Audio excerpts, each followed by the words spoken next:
Albert Einstein once stated, "I am enough of an artist to draw freely upon my imagination. Imagination is more important than knowledge. Knowledge is limited. Imagination encircles the world." This brilliant visionary understood that knowledge in itself is inadequate without the artistic ability to envision and create a better world. Unfortunately, today, humanity is struggling in an era of greed and endless war. And as a result of this warped value system, music and the arts are cast to the wayside when they should be embraced the most. See, artistic expression is not just an important aspect of social change, it's fundamental for change to happen. Well, one organization has cultivated this idea as part of its mission. It's called the Zeitgeist Movement, an association of the socially conscious who are striving for a more peaceful world through art. It's a subject that will be explored at the annual Zeitgeist Media Festival this Sunday in Los Angeles. So here to talk about this upcoming event and how to bridge art and activism, I'm joined now by the founder of the Zeitgeist Movement, Peter Joseph. What is going on, Peter? Hey, Abby, thank you so much for having me on. Of course. So, Peter, 95% of public school children in the U.S. have felt the cuts to education, and usually the first thing that gets cut from the school curriculum is music and art. Why do you think these arenas are the first to go, and what does taking them away do to a child's development? Yeah, I think it's a lack of really poor research on one side. And then on the other side, I have this kind of whimsical suspicion that the powers that be kind of are afraid of the artists of the world, or kind of afraid of the experimenters that have come forward. And as you so eloquently pointed out in this introduction, the greatest thinkers and scientists and engineers and those that have engaged progress have not come from the rigid establishment of academia. They have been outside of the box almost universally. So, you know, it's sad to see those cuts. And I was, speaking for myself, I was very fortunate to attend an arts university for quite a long period. I kind of pull that in from my value system. I encourage anyone that I meet to go into the arts to some effect. Point being is that in the world today, especially on the social level, there's a tremendous loss of creativity. The great failure, one of the great failures, is that no one's thinking broad enough, especially on the social level. And the Zeitgeist Movement, this is one of our flagship projects. We have another intellectual day called ZDAY, or Zeitgeist Day. But every August on the 4th, well, usually the first week of August. This year it's on the 4th in Hollywood, a place called Avalon. We do a day-long festival that features not only great artists, but also great engineers and thinkers. We will discuss things from sustainable housing to evacuated tube transport, maglev trains and presentations, of course intermixing that with really well thought out and executed expressions of socially conscious art as well. So I encourage, of course, anyone to come down if you're around in Los Angeles on August. And I want to thank you, of course, for participating as you are. Yes, I'm excited to be a part of it, Peter. I'm excited to meet you. You know, you've said that experimentation and artistic interest appear to be torn out of people in their early development. I mean, you just mentioned that we're kind of conditioned into not pursuing the arts. Talk about what respect this is happening and why. Yeah. I think that, again, there's a rigid uniformity to thought that is very beneficial to the existing establishments. And if you can condition people to think a certain way in a certain process, all the way up to their PhD curriculum, then they will most likely, on average, especially if you speak with people like this, they will often support the existing establishment. It's a, I hate to use the word brainwashing, but there's a indoctrination that's inherent to the educational system in the way that it's constructed, because it's based on pre-existing ideas and pre-existing identifications. The beauty of the arts and experimentation, the beauty of going outside of your thought process of, for example, Arthur C. Clarke, a great sci-fi writer who also, by the way, invented satellite communication.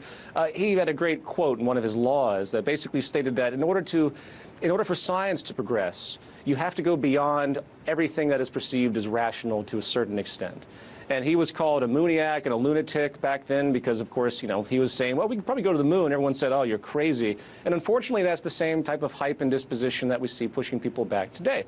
And in the movement, we talk about things that relate to social development, advanced systems to apply to solve poverty, to do lots of problem resolution, to get us off the slave labor job cycle, 9-to-5 element that has been very, very oppressive, in fact, is the new form of slavery for the 21st century, 20th century as well. And these ideas are shut down the exact same way. So there's a desperate need, I'll say it again, for new creativity in the world.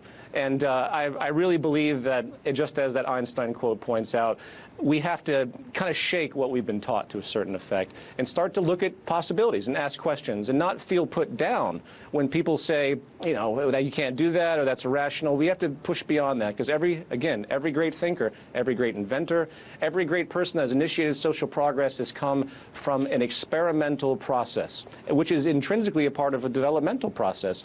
Right. The scientific concept, I'm sorry, go on. Oh, no, I was just going to say, right. I mean, of course, if we always revert back to what's known, what's already been explored, we're never going to progress. We're never going to move forward in humanity's collective consciousness.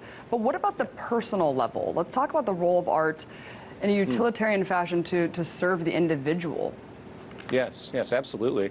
Well, I look at that a few different ways. I mean, personal development is always a part of social development, and how we develop our minds and we gain dexterity both mentally. I'm a musician, so I engage in this meditation constantly. I find it very beneficial personally to keep my head clear and everything else. So I think that's a very important issue. On the next larger tier, there's the catharsis element, which I think is interesting, because if you go back to the 1960s, and in a lot of ways this festival on Sunday is reminiscent of that, even though it's a little more targeted. The protest movements that happened, which were full of art, full of expression, full of musical songs about revolution and the like, and change and positivity, that served as an amazing catharsis for people in many ways, where they would go to these events, they'd hear these things, and they could breathe, they could have a release, a pressure valve release, which again is very, very needed in our society.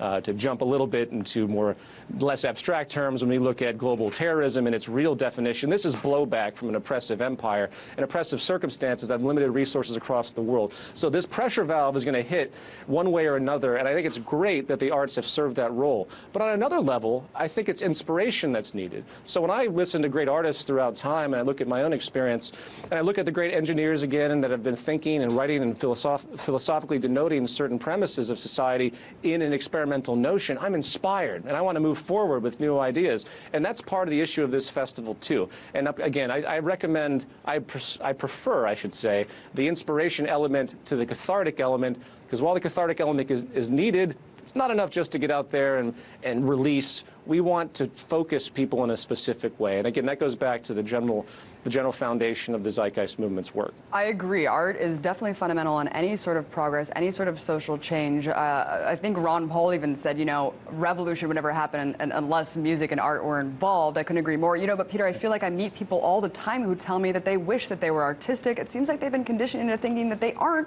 but they've never really explored how to express themselves in really this way. I mean, how do we break this mindset? Good point. It's an educational prerogative by all means. I'm very non-establishment when it comes to the process of education, the entire foundation of rote learning. It basically kind of, I mean, if anyone that has children knows how deeply experimental they are, how the natural curiosity that's built into us is for our survival and exploration, it's there. But something happens to us as we move forward through time, and it's, as you pointed out earlier, it's kind of pulled out of us. And a massive educational reform needs to be done to get people to learn how to think and explore and feel confident in asking questions, as opposed to the rigid academia institution we have now, which again is rote processing. You're banished and looked down upon if you don't get grade systems the right way. If you attempt to question certain foundational issues, in a way it mirrors pretty much exactly the political philosophy that eventually people migrate into as they get older, and they're locked back into that frame of reference in the same way. Peter, so I hate to interrupt, but we have about a minute left. Talk about this weekend's event and how it fits into the broader Zeitgeist Movement. Sure. Well, the movement, as I pointed out earlier, is about broad social change, and we want to engage the public as an educational movement to get information out there and to inspire and to show that the world can change. It's just a matter of humanity coming together to make that collective decision and moving forward, as hard as it may seem. But this Sunday, if anyone is in Los Angeles, we have a multimedia arts festival, as stated, that is completely socially conscious, nonprofit. We've had about 15 to 20 nonprofits associated with it. It's a completely open festival. with a multimedia, 8-hour multimedia expression from painters like Mir One, a very well-known muralist, to K.B. Solomon, a brilliant social activist, opera singer, to Hyra Sonic, to Christina Tobin, who of course is a part of Free and Equal Elections. So we will be discussing both governmental reform and many other issues along with this celebration, which is what life should be. It all fits together. Thank you so much, Peter Joseph, founder of the Zeitgeist Movement. Thank you.